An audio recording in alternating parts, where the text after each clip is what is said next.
أعوذ بالله من الشيطان الرجيم. بسم الله الرحمن الرحيم.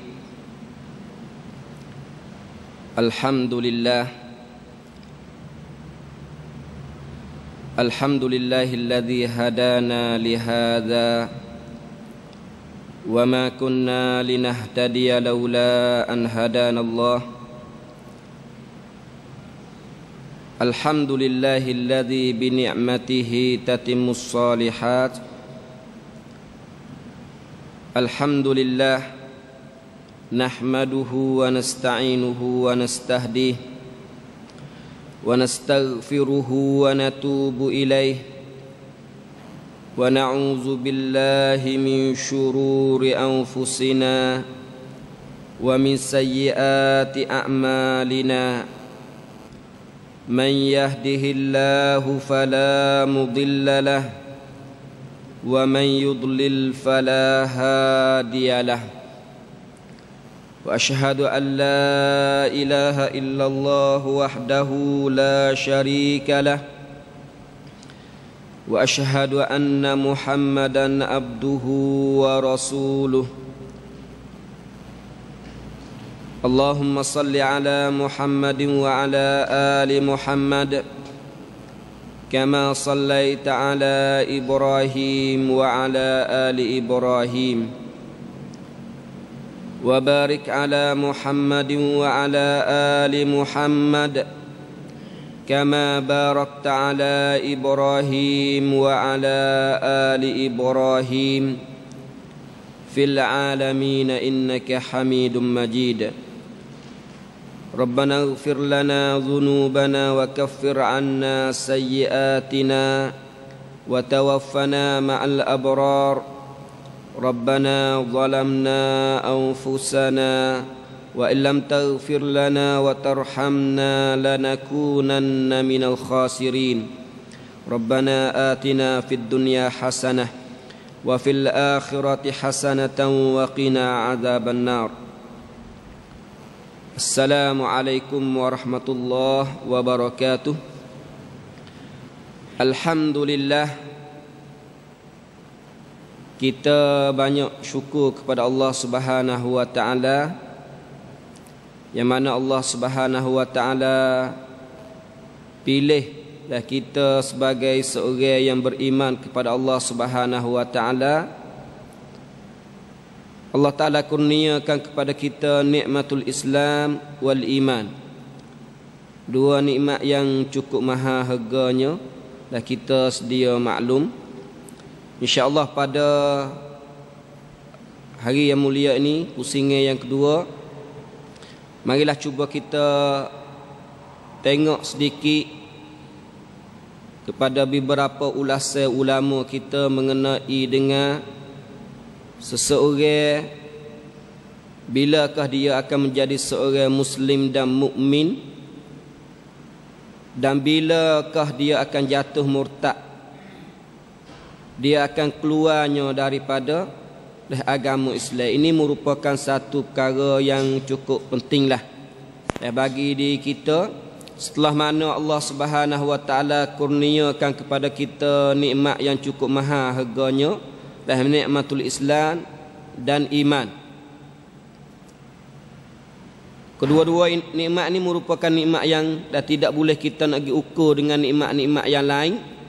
Kerana nikmat yang lain ni Allah Ta'ala bagi juga kepada orang-orang yang bukannya Islam. Dan sepertinya nikmat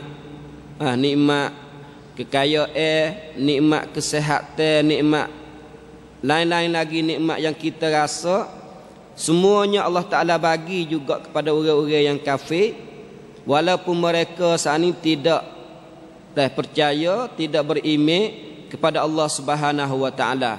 Bahkan mereka mengingkari Allah Subhanahu wa taala dan mengingkari kerasulan Nabi kita sallallahu alaihi wasallam. Tapi Allah Ta'ala masih lagi bagi nikmat-nikmat dan rahmat umum kepada mereka.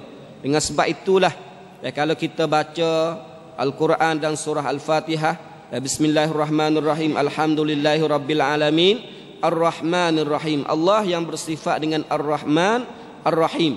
Jadi Ar-Rahman, rahmat Allah Subhanahu wa taala di sini meliputi semua makhluk yang ada di muka bumi, sama ada makhluk itu berbentuk jin ataupun manusia, sama ada makhluk itu berbentuk manusia yang berakal ataupun hayawan, semuanya akan mendapat nikmat dan akan mendapat rahmat yang diambil daripada rahmat Ar-Rahman daripada Allah Subhanahu wa taala. Tetapi Ar-Rahim, Allah yang bersifat dengan sifat Ar-Rahim, rahmat di sini ialah khusus kepada orang yang beriman kepada Allah Subhanahu wa taala saja. Oleh itu, bilalah nikmat yang Allah Taala bagi kepada kita, nikmatul Islam, nikmatul iman, maka sewajarnya bahkan kewajipan kita terhadap nikmat ini ialah kita mesti syukur kepada Allah Subhanahu wa taala dengan mengikut perintah dan jauh daripada segala larangan Allah Subhanahu wa taala.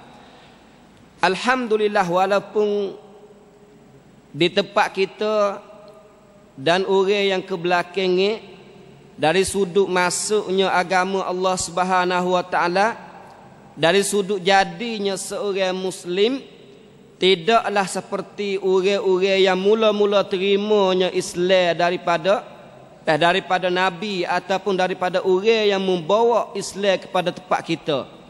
Jadi sahabat-sahabat dulu terimanya Islam tidaklah sama dengan orang yang selepas mereka menerimanya Islam.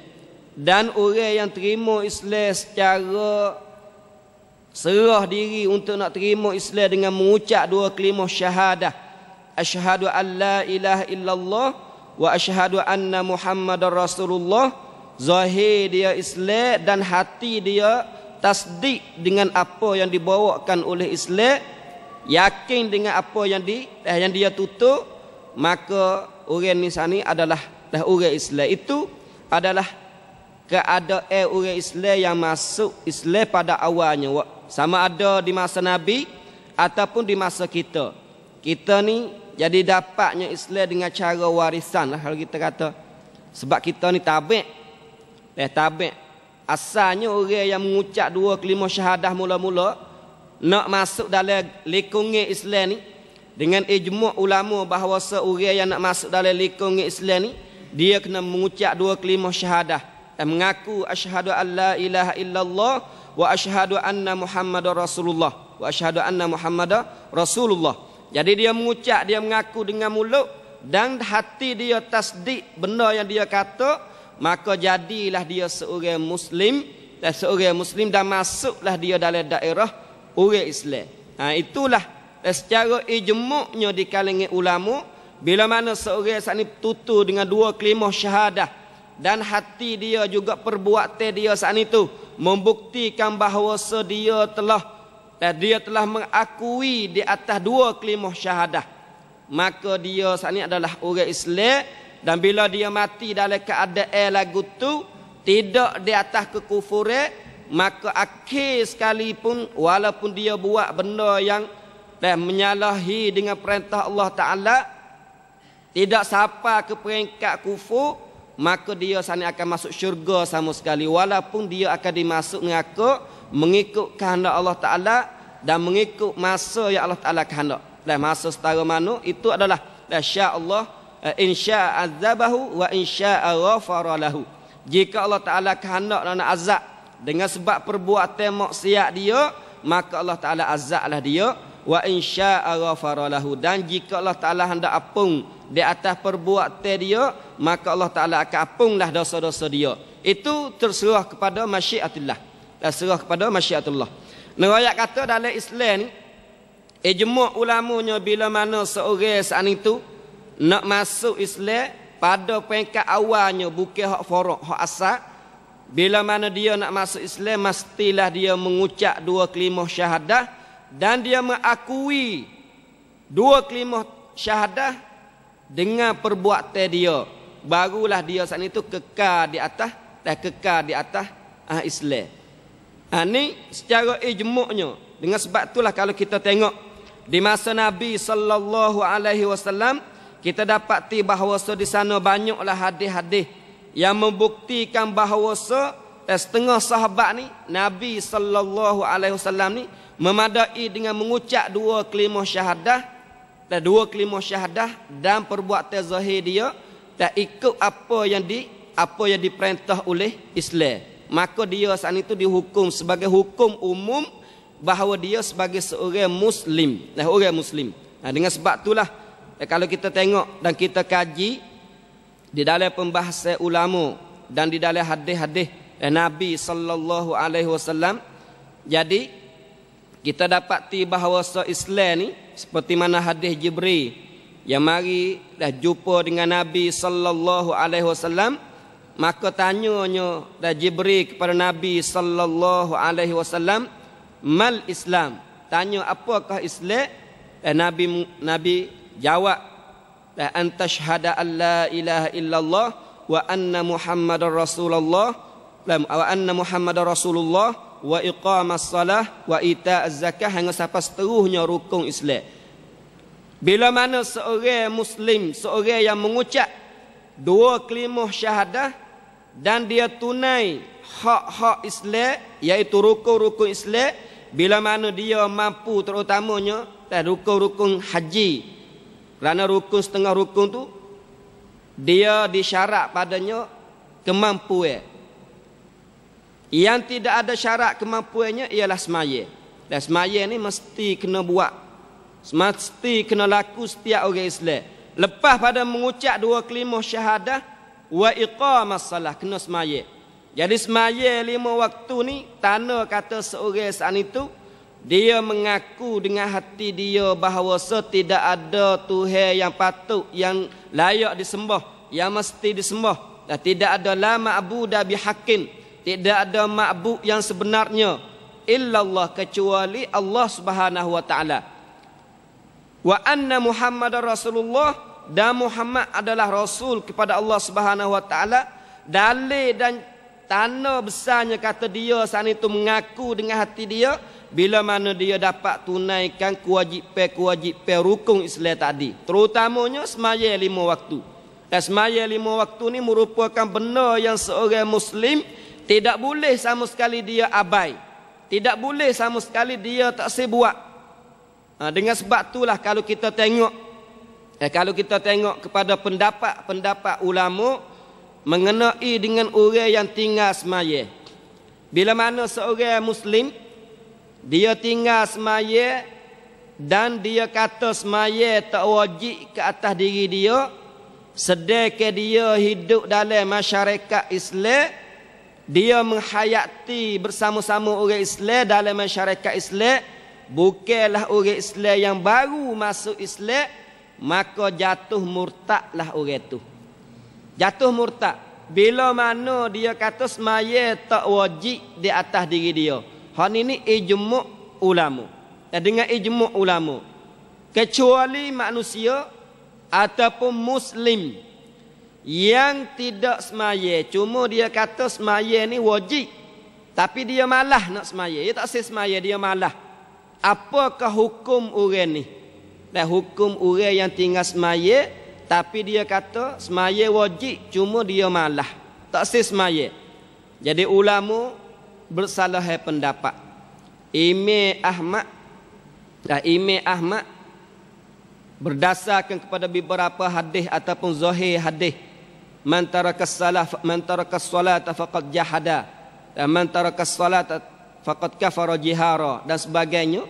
Imam Ahmad berpendapat kata manusia yang walaupun dia mengucap dua kalimah syahadah, bila mana dia tinggal semaya, maka jatuh murtadlah dia. Ini pendapat Imam Ahmad. Pendapat Imam Ahmad jatuh murtad. Adapun jumhur ulama seperti Imam Malik, Imam Abu Hanifah, Imam Malik, Imam Syafi'i, 3 ulama besar ni berpendapat bahawa dia saat ni adalah fasik, dan orang yang fasik.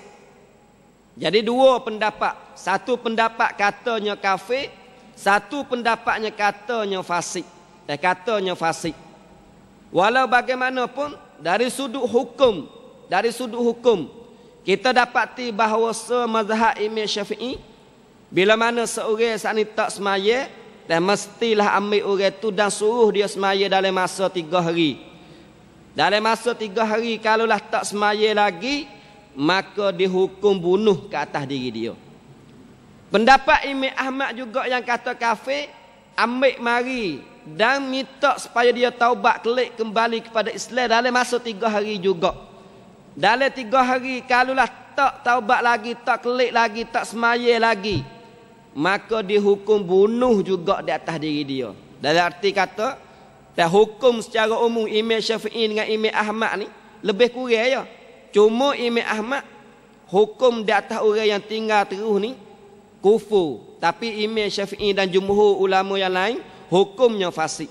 Ayat kata seorang sani dia akan jadi Muslim yang sempurna bila mana dia ucap 2 kalimah syahadah dan dia mentasdikkan 2 kalimah syahadah dengan mengerjakan benda asasi di dalam agama kita, terutama rukun-rukun Islam yang kita tahunya 5 rukun ataupun 4 rukun selain pada 2 kalimah syahadah. Ini tandanya masuknya seorang di dalam lingkungan Islam. Bagi orang yang anak cucu kepada orang Islam yang tidak mengucap asal masuk Islam dia, bukanlah dengan mengucap, tetapi dengan cara tubiknya, dilahirnya sebagai anak kepada orang Islam, maka hukum dia adalah hukum asal dia. Jadi hukum forok yang tubik daripada asalnya Islam, maka forok juga jadinya Islam kerana asal tadi Islam. Begitu juga anak-anak orang kafir, bila mana tubik daripada mak pak yang kafir, maka anak dia juga jadi tabik kepada pak dia, jadi kafir juga. Inilah secara umumnya mengenai dengan orang nak masuk dalam lingkungan Islam. Bila mana seorang sani masuk dalam lingkungan Islam,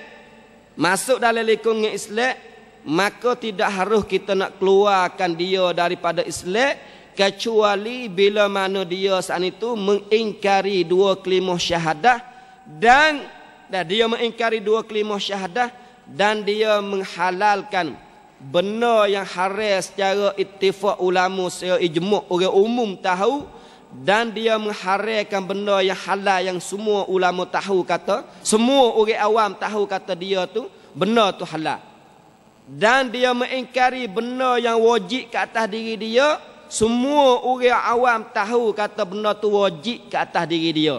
Bila dia buat lagu tu, maka keluarlah dia daripada daerah ataupun lingkungan keadaan Islam. Sebab tu kalau kita tengok hadis dan Nabi sallallahu alaihi wasallam, kita dapati setengah sahabat seperti mana dicerita oleh beberapa hadis Nabi sallallahu alaihi wasallam kepada kita mengenai dengan sahabat-sahabat dan Nabi, setengahnya masuk Islam dengan cara yang cukup mudah.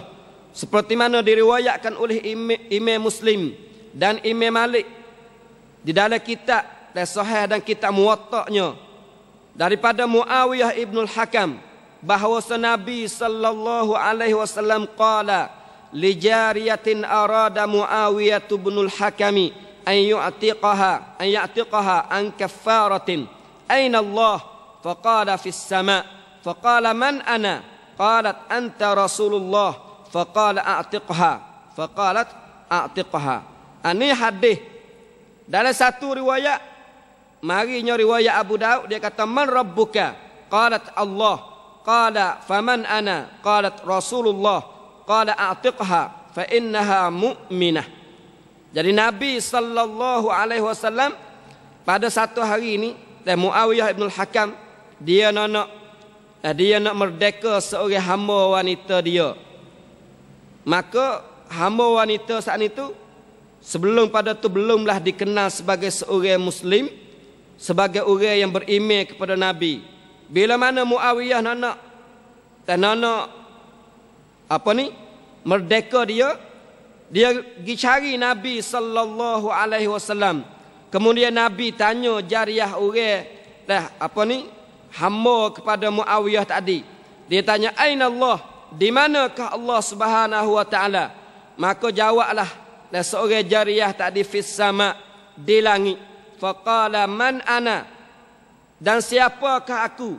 Lalu ia berkata anta Rasulullah engkau adalah Rasulullah sallallahu alaihi wasallam, maka Nabi kata atiqha, suruh Muawiyah saat itu merdeka.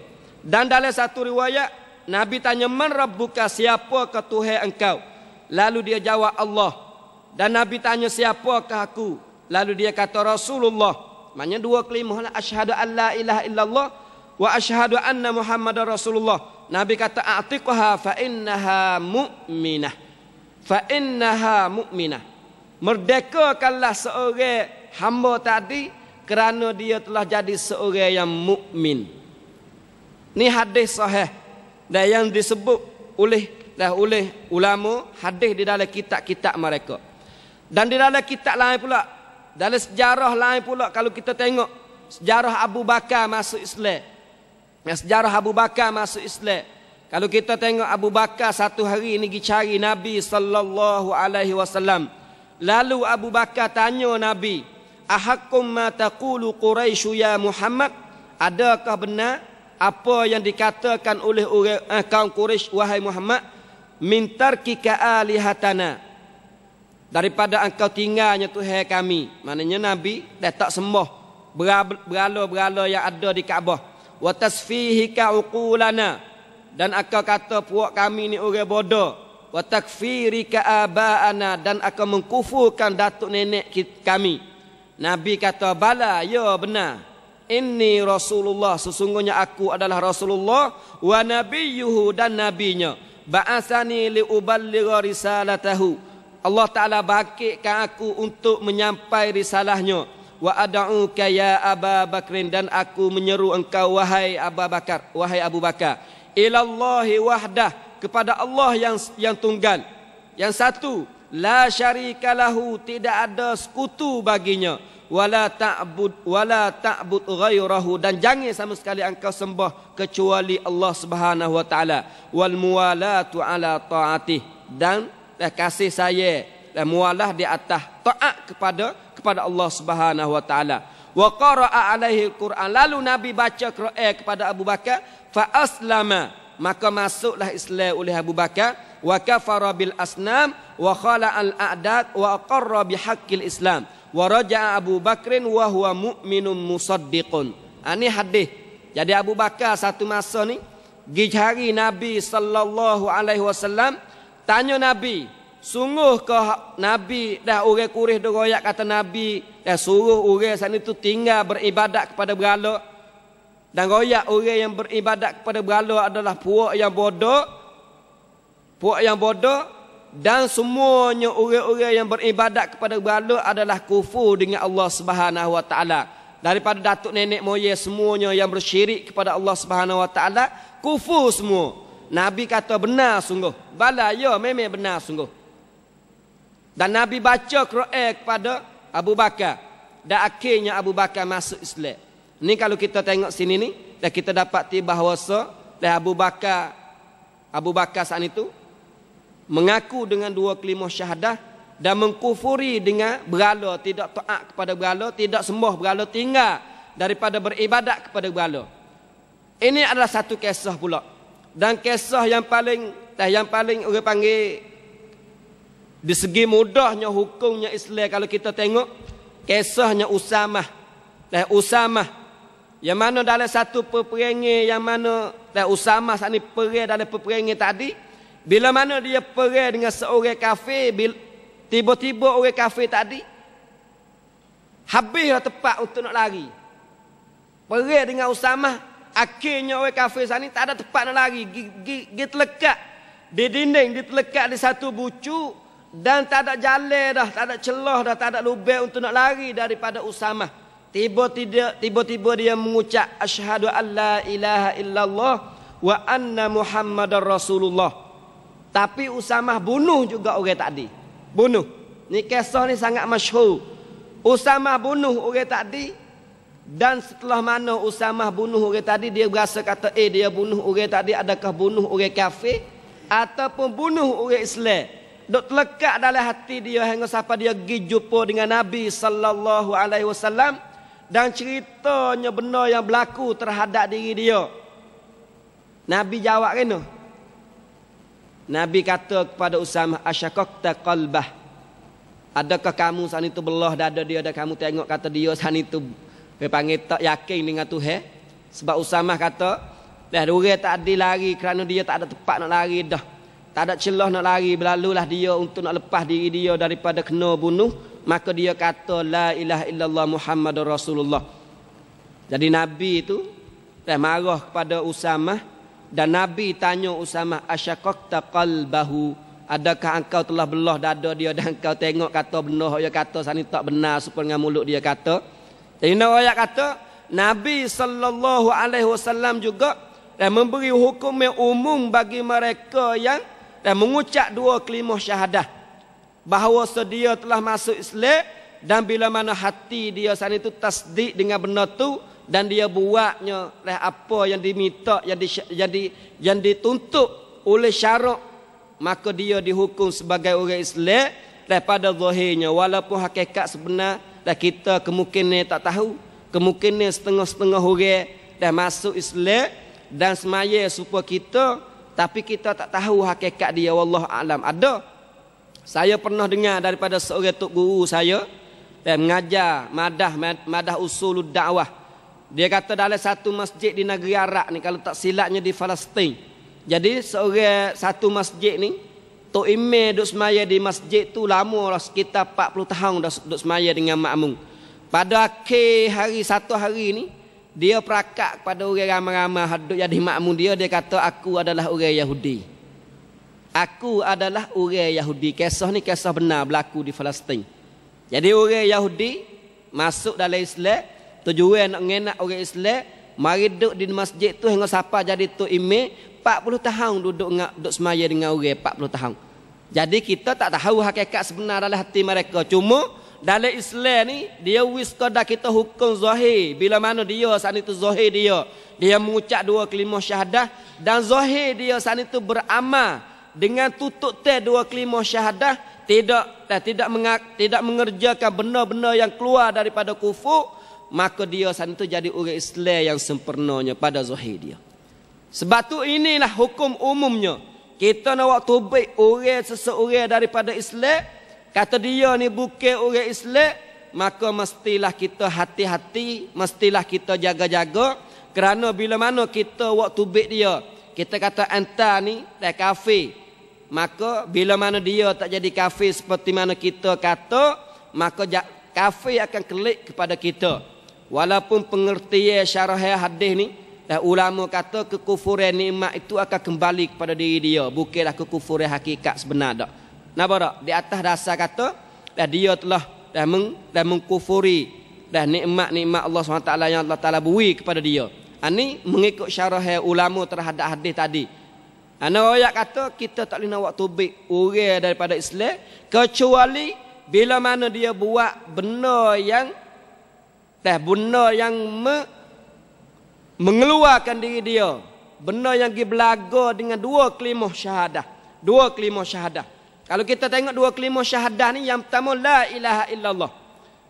La ilaha illallah mengandungi tiga tauhid. Mengandungi tiga tauhid. Tauhid rububiyah, tauhid uluhiyah, tauhid asma was sifat. Tauhid asma was sifat. Jadi kalimah la ilaha illallah ni mengandungi tiga tauhid. La ilaha illallah ni tiga tauhid. Orang seseorang akan keluarnya daripada Islam bila mana dia ingkar tiga tauhid tadi. Yang pertamanya dia ingkar tauhid rububiyah. Bagaimana ingkar tauhid rububiyah? Dia kata benda yang buat di dunia semua ni adalah benda tamacak belaka, bukanlah daripada Allah Taala. Maka jatuhlah murtad. Lah ni dah sekolah-sekolah kita ni, bukan tempat kita ni kita mengaji kalau surat-surat tu ya banyak benda-benda pasal ni. Kadang-kadang budak kita, anak-anak kita tu dia tak tahu. Tak tahu kata benda kata lok ni ataupun semua tu ke doi tamacak. Berlakunya dengan secara, jadinya dengan secara tamacak sendiri. Artinya benda tu tak ada tuai yang buat benda tu. Benda ni bahaya, kena kelik hajar anak kita, dawi peheh anak kita hadap pergi. Kadang-kadang anak kita tak tahu dia kata, dia tak jatuh murtad dengan sebab benda dia tak tahu. Tapi kita yang tahu ni mesti kena bui anak kita tahu kata, dah perkata kata dunia ni jadi secara tamacak ni adalah benda yang mengkufuri orang seseorang Islam. Sebab tu kita kena ajar anak kita. Ini antara ingkar rububiyah. Ataupun dia kata dia mengakui bahawa kejadian dunia ni ataupun benda rezeki semua ni bukan daripada Allah Ta'ala. Ini bahaya juga. Bui rezeki ni Rab, kerububiyah, ketuhanan Allah Ta'ala. Bila mana kita mengingkari bahawa rezeki ni daripada aku, bukan daripada orang lain. Kadang-kadang terlubik, walaupun kita tak sapas itu. Kadang-kadang terlubik. Kita kena jaga juga, walaupun tak jatuh sebab kita tak sengaja. Tapi kalau kita sengaja kata rezeki hak kita ni, kita lah tuanya, bukan Tuhan dia. Kalau kita kata lagu tu, dan kita pergi lagu tu, maka jatuhlah murtad kita. Sebab kita dah penuhnya akidah di segi rububiyah kita. Nggak kata rububiyah ni ketuhanan Allah Subhanahu Wa Taala di atas benar semua hadap di dunia ni. Allah Taala lah yang jadi tuan kepada semua benar dunia. Hatta diri kita Allah Taala lagi tuan. Nampak? Hatta diri kita perbuatan kita dalam pembahasan ilmu akidah ni, kalau kita tengok, kita dapati ulama-ulama kita ahli sunnah wal jamaah dulu ni, dia lari tak sewi kita kata lafzi bil Quran. Wa man qala lafzi bil Quran fahuwa kafir. Lafa aku dengan Quran, dan lafa aku dengan Quran, belafa aku dengan Quran, pia-pia kata aku, belafa aku dengan Quran, ataupun lafa aku dengan Quran adalah makhluk, maka jatuhlah jadi kafirlah dia. Ini pendapat yang dikata oleh Imam Ahmad dan orang-orang sebelum pada tu. Bila lagu tu mari masa Imam Bukhari ni, nyagi berlaku satu kisah. Jadi Imam Bukhari pernah tertubik dalam mulut dia kata lafzi bil Quran makhluk. Bukanlah Khalik. Hingga siapa timbul wakil sekali antara Imam Bukhari dengan Imam Muhammad ibn Yahya Az-Zuhali di Naisabur. Dengan sebab kisah ni Imam Bukhari tulis. Sebab masa tu jadi timbul hangat. Hingga siapa setengah daripada ahli sunnah wal jamaah ni dia kata khetah Quran, khetah surat Quran suti ni khetah. Dan dakwah hodok ada pun hingga siapa setengah daripada orang yang nisbah diri dia kepada ahli sunnah ni, dia kata hak tu jadi sifat Tuhan juga. Khetah pun sifat Tuhan, dakwah pun sifat Tuhan. Hingga siapa Imam Bukhari pertahan, hingga siapa akhirnya dia tubik, dia kata lafzi bil Quran adalah makhluk. Jadi timbulnya pahaman yang orang panggil agak kata orang hak terkenal di sisi ahli sunnah ni, lafzi bil Quran ni adalah sifat Tuhan. Dia kata lafzi bil Quran makhluk adalah jatuh murtad. Tapi Imam Bukhari makruf sebagai ahli sunnah. Mengapakah Imam Bukhari berkata dengan lafzi bil Quran ni? Maksud gapo? Kalau kita tengok di sini, Imam Az-Zahabi dia bui ulasan cukup molek. Di dalam kitab dia, kitab Siyar A'lamun Nubala, semasa mana dia bui terjemahan kepada Imam Muslim, kerana Imam Muslim ni anak murid kepada Yahya, anak murid kepada Imam Bukhari. Dengan sebab kisah tadi Imam Muslim tak royak daripada Yahya, tak royak daripada Imam Bukhari. Sedangkan Imam Muslim ni anak murid kepada Imam Bukhari. Jadi Imam Zahabi bui ulasan lagu mana? Dia kata perkataan Imam Ahmad dulu ni lafzi bil Quran ni, lafzi ni dalam bahasa Arab memberi arti dua pengertian. Yang pertamanya lafzi ni dengan makna al-malfuz, benda yang ditutur.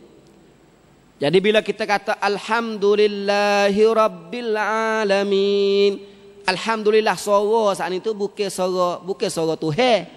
Dia kata suara tak ada suara Tuhan. Kalau dia kata suara Tuhan, maka dia mentuhankan manusia. Nampak tak? Suara tu suara orang yang baca. Tapi isi ada dalam suara tadi dia panggil al-malfuz, benda yang ditutur, benda yang dikata. Isi ada kata alhamdulillahi rabbil alamin tu merupakan sifat dan sifat Allah Subhanahu Wa Taala merupakan kalamullah Taala. Tu lafzi mula-mula makna dia. Lafzi yang kedua makna dia suara. Suara. Jadi Imam Ahmad yang mempertahankan masalah lafzi bil Quran ni, hak jadi sifat Allah Taala iaitu al-malfuz, benda yang ditutur, benda yang dibaca, benda yang yang didengar. Tu maksud dengan lafzi yang Imam Ahmad, Imam Syafi'i, Imam Malik dan Imam Abu Hanifah kata orang kata lafzi bil Quran tu makhluk adalah kafir. Adapun perkataan Imam Bukhari maksud dia lafzi bil Quran saat itu jadi makhluk ialah suara yang kita dengar. Nampak tak suara? Sebab tu Imam Bukhari buat satu kitab. Nama dia Khalqu Af'alil Ibad. Tu satu kitab 300 muka. Isbatkan bahawa seperbuatan manusia adalah makhluk. Isbatkan bahawa Quran kertas merupakan makhluk. Dawat merupakan makhluk. Tetapi benar yang kita tengok, benar yang tertulis al-maktub, bukan kitabah, al-maktub, benar yang tertulis adalah kalamullah. Ini benda ni agak laik lah, agak laik. Kalau kita biasa ngaji usul ni, boleh ada kita boleh beza. Riwayat kata Imam Bukhari ni jadi antara orang yang kata lafzi bil Quran makhluk. Dan akhir sekalinya timbulnya persisihan antara Imam Bukhari dengan Imam Yahya ibn Zuhali. Tetapi hakikat sebenarnya sekadar perselisihan di segi lafaz sahaja perkataan. Hakikat sebenarnya tidak adanya perselisihan. Ni riwayat kata seorang sani bila mana sani dia sani tu mengingkari kerububiyah Tuhan Allah SWT, maka jatuh murtad. Ni mula-mula sekali. Yang keduanya ingkarnya uluhiyah. Ingkar uluhiyah. Bersyirik dengan Allah SWT. Ini jelas. Kalau kita bersyirik ke semua, syirik besar, sembah lain pada Allah Ta'ala, jatuh murtadnya kita bila mana kita sembah dengan tidak ada paksa daripada mana-mana pihak. Jadi setengah orang ni kadang-kadang kena paksa supaya masa Nabi ni Abbas. Jadi Abbas ni pak dara Nabi duduk di Mekah. Dia pernah dipaksa oleh orang Quraisy suruh sembah berhala. Bila mana dia kena paksa, setengah riwayat kata bukan Abbas, seorang sahabat yang lain. Jadi bila mana dia kena paksa suruh sembah berhala, dia terasa dia sembah berhala hari itu. Lepas tu dia pergi jumpa Nabi lepas pada tu. Tak royaklah cerita pada Nabi, kata dia kena paksa, kalau tak sembah orang nak bunuh dia. Dia sembah, dia sujud kepada berhala, tapi hati dia tenir bahawa tidak ada Tuhan lain kecuali Allah Ta'ala. Nabi kata tak apa. Sebab tu turunnya ayat Quran walakin tu ayat Quran yatma'in, hati tu tenir. Dia kata tak apa, orang hak kena paksa suruh sembah, kalau tak sembah dia akan dibunuh, dan dia sujud dia sembah kerana takut Islam beri keuzurnya kepada dia. Islam beri keuzurnya juga kepada dia. Ayat kata rububiyah tak boleh kita nak ingkar, ilahiyah juga tak boleh kita nak ingkar dengan kita penuh sedia untuk nak ingkar benda tu, tak boleh ingkar ilahiyah. Dia sembah lain pada Allah Ta'ala tak boleh. Dia mengaku diri kita jadi Tuhan, jadi orang, jadi manusia yang patut disembah, layak disembah, juga jatuh murtad. Ini yang kedua. Yang ketiganya kita ingkar tauhid asma wa sifat. Ingkar tauhid asma wa sifat. Rehak ni lah ada jadi besarnya di kalangan akidah-akidah yang berlaku di dunia sejak lama lagi dah. Apakah yang dimaksud dengan ingkar di sini? Jadi kalau kita tengok ulasan ulama-ulama kita, sama ada orang baru dan orang dulu, Syekh Ibn Taimiyah dan sebagainya, dan orang baru sendiri pun, dia mari bui ulasan mengenai dengan ingkar tauhid asma wa sifat ni dengan dua pengertian umumnya. Walaupun secara detail, benda detail masih banyak khilaf. Setengah kata jatuh murtad, setengah kata tak jatuh murtad. Di setengah-setengah keadaan, setengah akidah. Tapi riwayat secara umumnya dalam bab asma wa sifat, bila ingkar asma wa sifat, maka jatuh murtadlah orang tu. Tapi ingkar bagaimana? Dia ingkar dengan dua cara. Yang pertamanya dengan cara nafi. Ingkar asma wa sifat dengan cara nafi. Kita nafi sifat Tuhan. Allah Ta'ala kata Ar-Rahmanu 'alal arsyistawa. Kita nafi Tuhan tidak ada sifat istiwa. Nafi. Nabi royak kata Allah SWT turun. Kita nafi, kita kata Tuhan tak turun. Nafi. Nafi sifat. Tak ada terus sifat tu. Seperti mana Jahmiyah. Jahmiyah ni ya nafi. Bukan ya takwil, ya nafi. Sifat Tuhan ada kedah, Tuhan isbat. Sama ada ya sifat pasal sifat zatiyah ni tak ada duk khilaf. Sifat zatiyah, sifat pasal nisbah kepada zat Tuhan. Hak tak boleh nak bercak dengan zat Tuhan, dengar gapo semua isbat belaka. Tapi sifat hak dia jadi khilaf sifat fi'liyah, sifat fi'li. Hak sakut dengan masyiatillah. Dengan kehendak Allah Taala. Jadi hak ni hak dia jadi khilaf. Adakah sifat tu ada ke ataupun tak ada? Kalau adakah makna lagu tu? Jadi Jahmiyah ni dia nafi terus. Tak ada sifat lagu tu semua. Sebab itulah ulama semua mentakfirkan Jahmiyah secara umumnya. Secara umum, bukan nafi, bukan takfir pribadi. Bukan takfir sore-sore. Tapi takfir secara umum, pia-pia yang berkata seperti mana katanya Jaham dan menafikan sifat-sifat yang Allah Ta'ala isbatkan untuk diri dia dan Nabi isbatkan untuk Allah Subhanahu Wa Ta'ala, maka jatuhlah murtadnya. Ni kaedah umum. Sebab tu ulama semua hukum kafirnya Jahmiyah. Tapi hukum pribadi ni, hatta Syekh Ibn Taimiyah pun, dia di akhir-akhir hidup dia kata ini. Dia kata, Alhamdulillah. Dia terima kasih kepada Allah Ta'ala yang Allah Ta'ala tak pernah bui dia ni mentakfirkan orang tertentu walaupun seorang seumur hidup dia. Sedekah Ibn Taimiyah ni, orang yang paling banyak lah melawan atau memusuhi ahli-ahli bid'ah, terutamanya Jahmiyah, dan membui kaedah umum masalah orang yang kata Jahmiyah ni kafir. Tapi kaedah umum, bukan secara hukum pribadi. Hukum pribadi tak ada. Ini nerayak dia tak pernah hukum kufur. Tapi nerayak orang yang ingkar sifat Tuhan, menafi terus, maka jatuhlah murtad dia. Ataupun yang keduanya, dalam arti ingkar sifat Tuhan juga isbat kepada Allah Ta'ala sifat yang Allah Ta'ala tak isbat kepada diri dia. Maknanya sifat ni tak ada langsung. Tak ada sabit langsung dalam Quran. Sama ada sabit secara nas ataupun sabit secara makna. Ya tempat kita ni sifat 20 ni dia sabit secara makna, bukan sabit secara nas. Nampak tak? Maknanya makna tu adalah sebut makna secara umum, mukhalafatuhu lil hawadith, ada makna dia dalam Quran. Laisa kamitslihi syai'un wa huwas samiul basir. Ada. Ini bukanlah arti kata dia orang panggil orang yang mengisbat ni, maknanya isbat sifat yang Allah Ta'ala tidak isbat kepada diri dia dan Nabi tak pernah isbat, sama ada secara nas ataupun secara mafhum, maka orang itu juga jatuh murtad. Ini kaedah umum yang ulama letak masalah sifat wa sifat, asma wa sifat. Sebab tu setengah-setengah firqah yang tidak nafi tapi takwil. Dia tak ada kata istiwa ni bukan sifat Allah Ta'ala. Dia kata istiwa sifat Allah Ta'ala.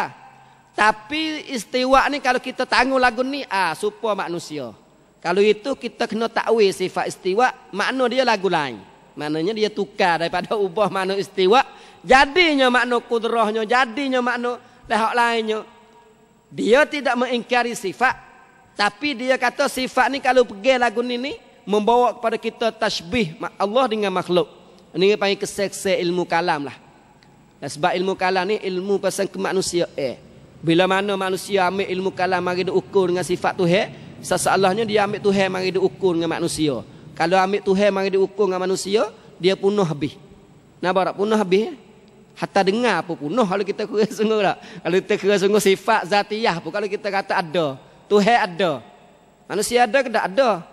Pada manusia dengan Tuhan serupa tak serupa? Allah Ta'ala dengar tak dengar? Manusia dengar tak dengar? Dengar Allah Ta'ala dengan manusia serupa tak serupa? Jadi kalau kita ambil ukur semua jadi serupa belaka, ya serupa habis. Habis licin belaka lah. Ini ayat kata masalah dan wakwi orang jatuh murtad secara umumnya ingkar rububiyah, ingkar uluhiyah, ingkarnya asma wa sifat mengikut pahami yang saya sebut tadi, jadi sebut oleh ulama. Dengan sebab itulah ulama kita tak pernah sabit bahawa mereka saling mengingkari secara umumnya firqah-firqah tertentu kecuali firqah Jahmiyah dan firqah yang jelasnya nampak kufur. Supaya setengah-setengah Syiah. Dalam akidah Ahlussunnah wal Jamaah tidak mengkufurkan semua Syiah. Tidak mengkufurkan semua Syiah.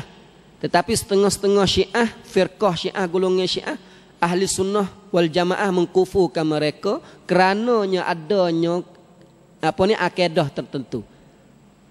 Akidah tertentu.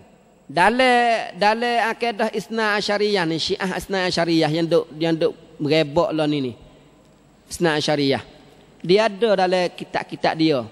Kitab-kitab dia adanya hadis hadis buktikan bahawa Ali sebagai Tuhan. Ini ada secara nas dalam kitab Al-Kulaini. Jadi tasbih isbatkan Ali sebagai Tuhan ni tak ada pia kata jatuh murtad, sebab ni ingkarkan tauhid uluhiyah dan tauhid ketuhanan rububiyah semuanya. Jadi ingkar habis. Sebab tu dalam kaedah umum ulama kata sesiapa yang iktikad bahawa Ali sebagai Tuhan adalah kufur. Dan akidah ni sangat nyata dalam Syiah Isna Asyariyah. Tapi di segi hukum sore-sore tak ada hukum lah. Kena ambil mari lu tanya mu pergi lagu ni ke tak. Kalau mu pergi jatuhlah murtad. Kalau tak pergi lagu ni maka tak jatuhlah murtad. Ni secara umum. Sebab tu ulama kita dalam kitab-kitab hadis ni secara umum kita dapati banyaklah dan orang-orang yang dikenal sebagai Khawarij. Orang-orang yang dikenal sebagai Syiah. Orang-orang yang dikenal sebagai Qadari. Ada juga. Dalam kitab hadis mana? Kitab hadis Bukhari dan kitab hadis Muslim. Kerana mereka belum jatuh murtad. Belum jatuh murtad. Di sisi ulama-ulama salah dulu. Cuma setengah-setengah akidah boleh membawa kepada jatuh murtad. Ni riwayat tu ingkar kalimah la ilaha illallah dengan paham tadi maka bolehlah jatuh seorang sana itu daripada agama Islam. Mana kita nak buat tubik orang pada Islam ni, mula-mula sekali dia ingkar tak la ilaha illallah. Di atas dasar kata ingkar tauhid rububiyah, ingkar uluhiyah, ingkar tauhid asma wa sifat.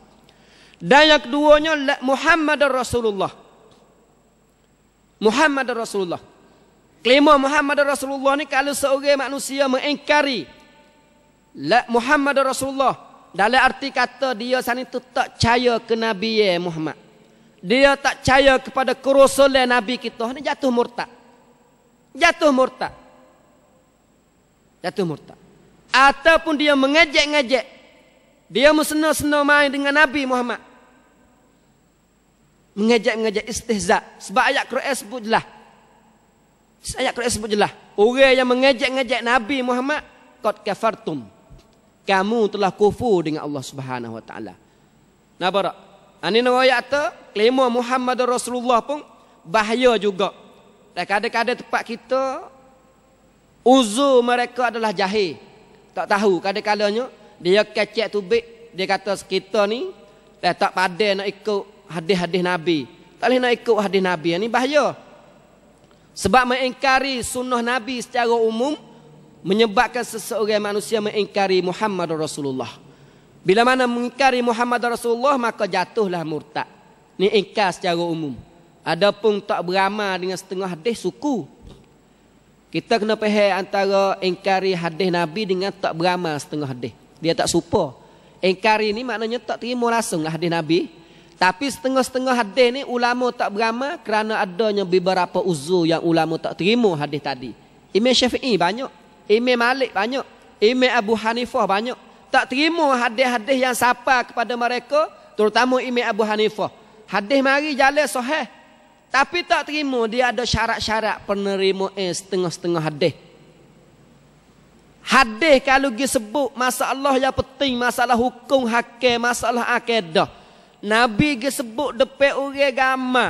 Tapi sahabat tak nakal siapa kita kecuali seorang. Boleh jadi ke hadis ni benar besar penting sakut dengan orang Islam tak Islam kafir tak murtad ke apa semua.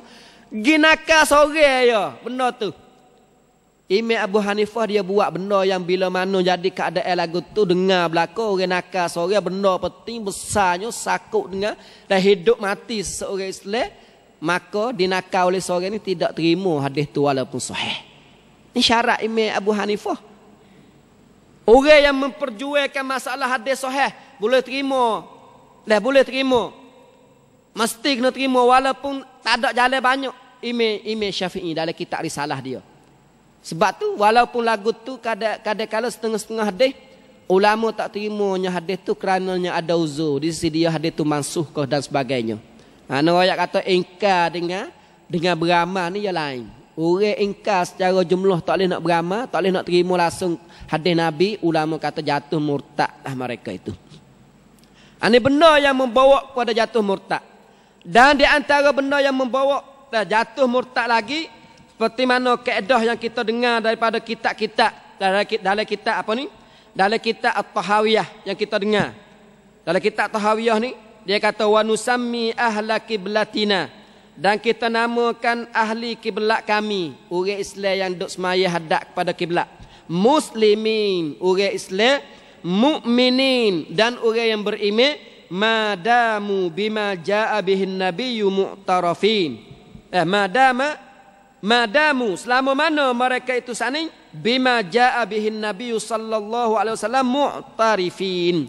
Selama mana dia saning itu iktiraf, terima, yang rap dengan apa yang dibawa oleh Nabi sallallahu alaihi wasallam.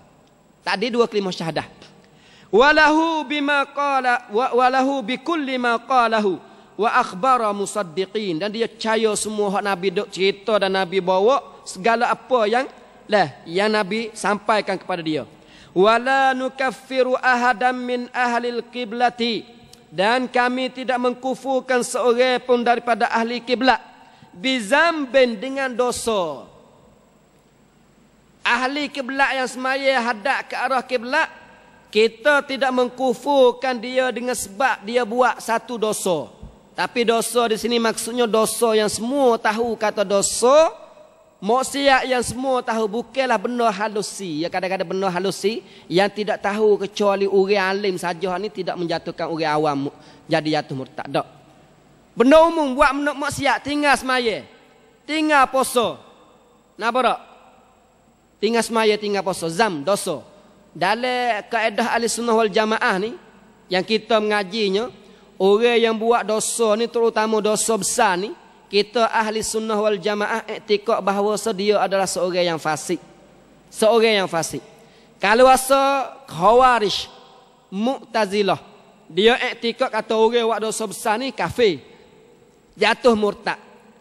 Bila mana orang seorang saat itu orang Islam dah dia buat dosa besar, maka jatuh murtadlah dia dengan sebab buat dosa besar. Ini akidah Mu'tazilah dan Khawarij. Adapun satu akidah lagi yang berlawan dengan kafir mukmin, iaitu akidah Murji'ah. Murji'ah ni dia kata buatlah, we ada Islam ya hati, we ada iman ya hati, buatlah dosa gapo pun tak apa. Tak apa. Tak ada we kesal gapo ni Murji'ah. Murji'ah. Orang Islam ada kesal. Mana kesal? Dia jadi fasik dengan sebab perbuatan tadi. Tidak dinamakan mukmin sempurna. Ini namanya tak akidah. Sebab tu dalam kaedah ahli sunnah wal jamaah, kita tidak mengkufurkan seorang muslim yang buat dosa. Yang buat dosa besar ataupun dosa halau, dosa yang semua kena kata dosa, malam yastahillahu, selama mana dia tidak menghalalkan dosa itu tadi. Dia kata dosa tadi boleh buat semaya kena, boleh tinggal semaya. Tak ada gapo tak dosa tinggal semaya, tak boleh. Tinggal semaya tak wajib, tak dosa. Ni tak boleh jatuh. Dosa ni orang tahu berlaku, minum arak ni benda haram. Dan kita tahu kata, semua tahu kata benda yang mabuk adalah dikirakan arak. Kullu muskirin haram. Dan setiap benda yang memabuk adalah haram. Maka benda gapo yang buat wi otak kita hilang akal, mabuk, maka haram lah minum benda tu, makan benda tu. Yaba kau gapo ikut lagi pasumpo apa semua jadi mabuk tu.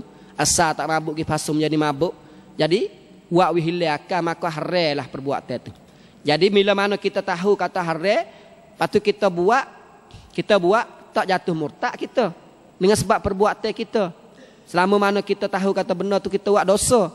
Tapi bila mana kita tahu jelas kata benda tu dosa, haram kata diri kita, dan kita kata tak apa, tak dosa sekali, tak haram sekali, hak ni hak tak boleh. Malam yastahillahu. Wala naqulu, dan kita tidak kata la yadurru ma'al imani zambun liman amilahu. Dan kita tidak kata seperti mana katanya puak Murji'ah, la yadurru ma'al iman, tidak mudaratlah bersama iman, zambun oleh dosa, liman amilahu, bagi mereka yang beramal dosa tadi. Ini puak Murji'ah. Bila mana sebab orang kita ni nak buat dosa setara mana pun, orang panggil akal iman dia ada dalam hati. Dan kita iktikad bahawa iman ni dia tinggi dan dia rendah. Akal dia ada, orang panggil akal iman ada dalam setiap orang Islam. Bila mana dia mengucap dua kalimah syahadah dan dia mengaku dengan apa yang dibawa oleh Nabi, maka akal iman ada dalam jiwa dia. Akal iman ni tidak akan dihapus, tidak akan dibuat selama mana dia mengkufuri dengan dua kalimah syahadah dan dia membawa benda yang mengkufuri dua kalimah syahadah. Baru hilangnya akal humi iman dia. Tapi iman dia tinggi rendah tak? Tinggi rendah. Sebab tu dalam akidah ahli sunnah wal jamaah, al-imanu yazidu wa yanqusu, yazidu bit ta'at wa yanqusu bil ma'asi. Tingginya, ada tinggi ada rendah iman kita. Kita tahu tak ada kena riwayat tak? Kalau kita iman kuat, semaya tak pernah tinggal, baca Quran tak pernah tinggal. Tapi dia mari iman tak agak. Dah kita baca Quran pun malah tinggal, tak rasa duk baca kadang-kadang. Nampak tak? Tak rasa duk baca. Itu tanda kata iman kita turun. Tapi adakah hilang keimanan kita, jatuhnya hilang? Maknanya hilang iman ni kufur menepati tempat dia. Tapi tidak. Sebab tu orang Islam yang mati dalam keadaan dia mengucap dua kalimah syahadah dan dia percaya dengan Nabi dan dia percaya dengan apa yang dibawa oleh Nabi, dia mati dalam keadaan lagu tu walaupun dia buat bid'ah sama sekali, dia buat maksiat sama sekali, akhir sekali dia akan masuk syurga Allah Subhanahu Wa Taala. Dia akan masuk syurga selama mana dua kalimah adanya dalam diri dia. Nampak tak? Ada kalimah dalam diri dia. Ini sebab itulah kita tak boleh nak buat kecuali orang yang buat benda tadi. Wala yakhruju al-abdu minal iman illa bijuhudi ma adkhalahu fihi. Hak tadi, la ilaha illallah Muhammadur Rasulullah. Dan tidak keluarlah oleh seorang hamba daripada iman, daripada keimanan, illa bijuhud, kecuali dengan mengkufuri ma adkhalahu fihi, benda yang memasukkan dia, iaitu mengucap dua kalimah syahadah. Dan kita ni dah sejak kita semaya tu jadi mengucap dua kalimah syahadah sok mudah lah, asyhadu an la ilaha illallah Nabi Muhammad Rasulullah. Walaupun asal kita tubik jadi orang Islam, tapi kita tubik dah keadaan kita tu mengucap dan mengaku tu telah nyata dah bagi kita. Sebab tu dari satu masa ni Imam Syafi'i dengan Imam Ahmad anak murid dia pernah berdebat dua orang tu. Berdebat masalah apa? Masalah orang yang semaya tak semaya tu murtad. Tak semaya tu murtad. Jadi Imam Syafi'i akad dalil sebagai orang yang semaya lah. Dia kata kalaulah mengkata orang ni jatuh murtad, apa dia nak masuk dalam Islam? Imam Ahmad dia kata masuk dengan la ilaha illallah Muhammad Rasulullah.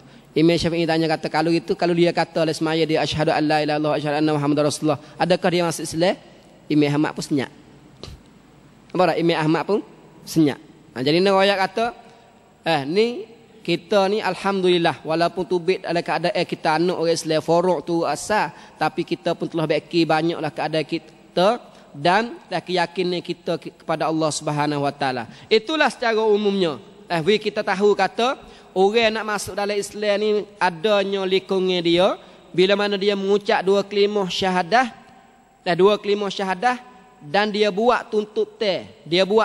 Orang masuk Islam tak pernah semaya langsung.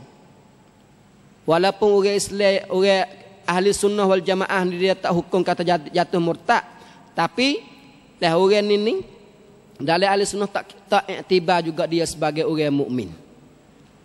Tak iktibar juga. Sebab itulah dalam ayat Quran wa qalatil a'rabu amanna qul lan tu'minu walakin qulu aslamna. Mengucap dua kalimah syahadah tapi tak buat lagi semaya, tak lagi gapo, tak lagi tak buat lagi. Jadi bukanlah orang mukmin. Kemungkinan orang yang kata lagu tu lah ahli sunnah juga tak jamin bahawa dia akan masuk syurga, akan masuk neraka dan tak keluar pada neraka. Tak jamin juga. Ittifaq ahli sunnah wal jamaah, orang yang mengucap sekadar mulut saja tapi tak buat benda yang tutup ten ni, dia tak jamin juga bahawa dia ni adakah akan kekal ataupun tidak kekal. Tu serah pada Allah Taala. Tapi kemungkinan dia kekal sebab hakikat sebenar adakah dia beriman?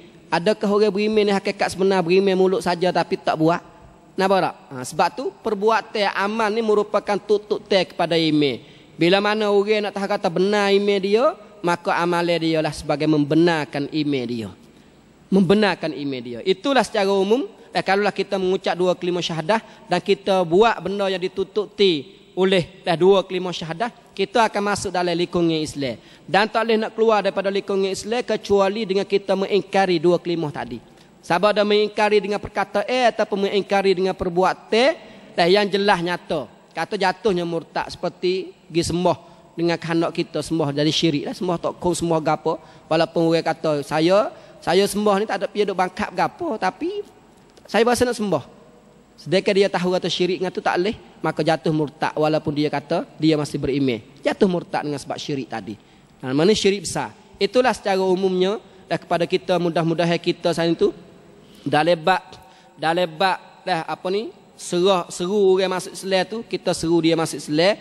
Dah lebat waktu ubik dia daripada Islam ni, kita kena amat-amatilah, jaga-jagalah.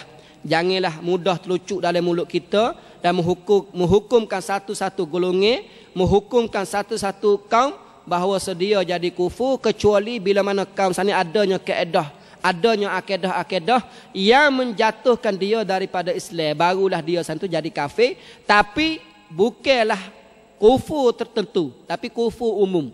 Bila mana kita nak kufur orang, nak mentakfir ke orang tertentu, mestilah kita kena panggil dia, kita mendialog dengan dia, iqamatul hujjah ke atas diri dia. Bila dia mengaku dengan akidah tadi, maka jatuhlah murtad. Tapi bila dia tak mengaku depan kita dengan akidah tadi, walaupun hakikat sebenar dia mengaku, hak tu serah kepada Allah Ta'ala. Allah Ta'ala lah yang akan mengazabkan dia. Hak ni dia panggil munafik.